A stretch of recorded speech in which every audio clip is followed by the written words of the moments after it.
मस्जिद अल हराम ये सिर्फ एक इमारत नहीं है, ये तो ईमान, जिद्दत और इंजीनियरिंग की तकरीबन 1400 साल पर फैली एक ऐसी दास्तान है जो अक्ल को दंग कर देती है। आइए आज इस मुक़द्दस मकाम की तामीर और उसमें वक्त के साथ आने वाली तब्दीलियों की कहानी को समझते हैं। इस अजीम तामीर की कहानी ईंटों और गारे से शुरू ही नहीं होती। इसका आगाज तो एक दुआ से हुआ था, हजरत इब्राहीम अलैहिस्सलाम की दुआ, जो उन्होंने एक बिल्कुल बंजर बेआबो गया वादी में मांगी थी। और यही दुआ आने वाली हर चीज की रूहानी बुनियाद बन गई। और बस वही एक दुआ थी जिसने एक वीरान सहरा को इस्लामी दुनिया के धड़कते हुए दिल में बदल दिया। तो सवाल यह है कि शुरुआत में ये जगह कैसी दिखती थी? आइए देखते हैं। देखें, जब नबी अकरम सल्लल्लाहु अलैहि वसल्लम मक्का वापस तशरीफ लाए तो मस्जिद अल हराम का तसव्वुर आज से बिल्कुल मुख्तलिफ था। ये सिर्फ 2000 मुरब्बा मीटर का एक खुला मैदान था, कोई दीवारें नहीं, कुछ नहीं, बस इबादत के लिए एक सादा सी लेकिन मरकजी जगह। लेकिन फिर क्या हुआ? इस्लाम तेजी से फैला और दुनिया भर से हाजियों का एक सैलाब मक्का की तरफ आने लगा। जाहिर है अब इस जगह को बड़ा करने की जरूरत पेश आई और यहीं से शुरू हुई तौसी की इब्तिदाई सदियों की कहानी। तो अगली कई सदियों तक मुख्तलिफ खुलफा ने इस मुकद्दस जगह को वुसअत देने का काम जारी रखा।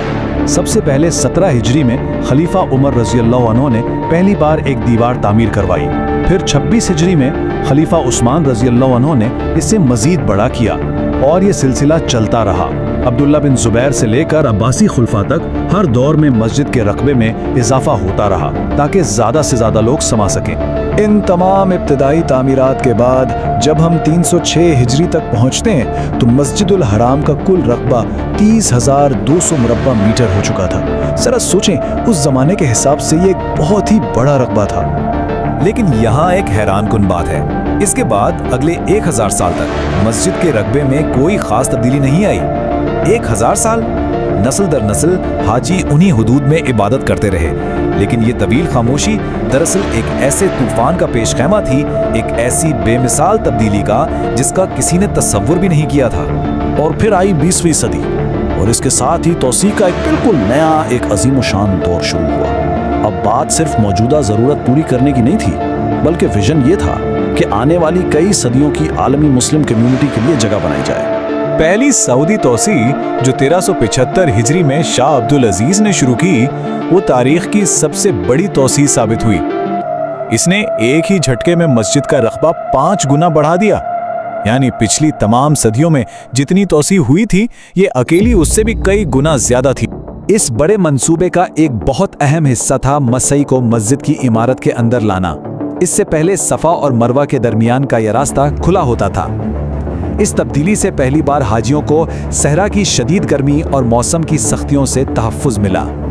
और फिर 20 साल की मुसलसल मेहनत रंग लाई। 1396 हिजरी तक मस्जिद में 3 लाख नमाजियों की गुंजाइश पैदा हो चुकी थी। अब लाखों लोग एक ही वक्त में एक साथ आराम से इबादत कर सकते थे। शाह फहद के दौर में ये काम मजीद आगे बढ़ा, लेकिन अब सोच में एक तब्दीली आई। अब फोकस सिर्फ जगह बढ़ाने पर नहीं था, बल्कि हाजियों के आराम और आसानी पर था। बड़ी बड़ी एस्केलेटर्स लगाई गईं, छत को भी नमाज के लिए खोल दिया गया। मकसद ये था कि बुजुर्ग हों या बच्चे, हर कोई आसानी से अपनी इबादत मुकम्मल कर सके। अच्छा, इतने बड़े पैमाने पर तौसी करना कोई आसान काम तो था नहीं। इसने इंजीनियर्स के सामने ऐसे जबरदस्त चैलेंजेस खड़े कर दिए जिनके हल के लिए ऐसी जदीद सोच की जरूरत थी जो पहले कभी देखी ही नहीं गई थी। इंजीनियर्स को एक साथ समझें कि 3 बड़े महाजों पर लड़ना पड़ रहा था। एक तरफ वादी में आने वाले सैलाब का खतरा, दूसरी तरफ शहर के नीचे सदियों से बिछा पाइपों और तारों का एक जंगल, और तीसरा सबसे बड़ा चैलेंज, एक ऐसी बुनियाद बनाना जो आने वाली सदियों का बोझ भी उठा सके। तो इन चैलेंजेस से निपटा कैसे गया? हल भी उतने ही शानदार थे। सैलाब के लिए एक जदीदतरीन ड्रेनेज सिस्टम बनाया गया। ज़ेरे ज़मीन बिखरी हुई तारों और पाइपों को एक मुनज़्ज़म निज़ाम में लाया गया और सबसे बढ़कर ज़लज़ले से महफूज एक ऐसी मजबूत बुनियाद रखी गई जो मुस्तकबिल की हर तामीर को सहारा दे सके। अब एक और मसला था, तामीर का सारा काम लाखों इबादत गुजारों की मौजूदगी में करना था। इसलिए एक कमाल का लॉजिस्टिकल प्लान बनाया गया। तामीराती सामान मीलों दूर एक प्लांट पर तैयार किया जाता और फिर इसे एक खास सुरंग के जरिए सीधा तामीराती जगह पर पहुंचाया जाता। यूं इबादत में कोई खलल नहीं पड़ा। टेक्नोलॉजी का इस्तेमाल सिर्फ इमारत खड़ी करने के लिए नहीं हुआ, बल्कि लाखों लोगों को आराम पहुंचाने के लिए भी किया गया। फर्श पर खास सफेद मार्बल लगाया गया जो शदीद गर्मी में भी ठंडा रहता है, और पूरी इमारत को ठंडा रखने के लिए एक बहुत बड़ा एयर कंडीशनिंग प्लांट बनाया गया। यूं इस जुलसा देने वाली वादी को एक ठंडी पनाहगाह में बदल दिया गया।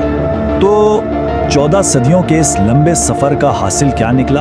एक इमारत? नहीं, ये सिर्फ एक इमारत नहीं है, ये एक लाजवाल रूहानी मकसद की तकमील है। ये एक ऐसा घर है जो पूरी इंसानियत के लिए बनाया गया है। ये सारी इंजीनियरिंग, ये सारी मेहनत दरअसल एक ही गहरे मकसद को पूरा करती है, और वो है कुरान का विजन कि अल्लाह के घर को तमाम इंसानों के लिए एक पुरअमन और महफूज मरकज बना दिया जाए। एक बंजर वादी में मांगी गई दुआ से लेकर जदीद इंजीनियरिंग के इस शाहकार तक मस्जिद अल हराम की कहानी मुसलसल आगे बढ़ने की कहानी है। ये हमें ये सोचने पर मजबूर करती है कि नस्लों के लिए तामीर की गई इस जगह की तारीख का अगला बाब क्या होगा।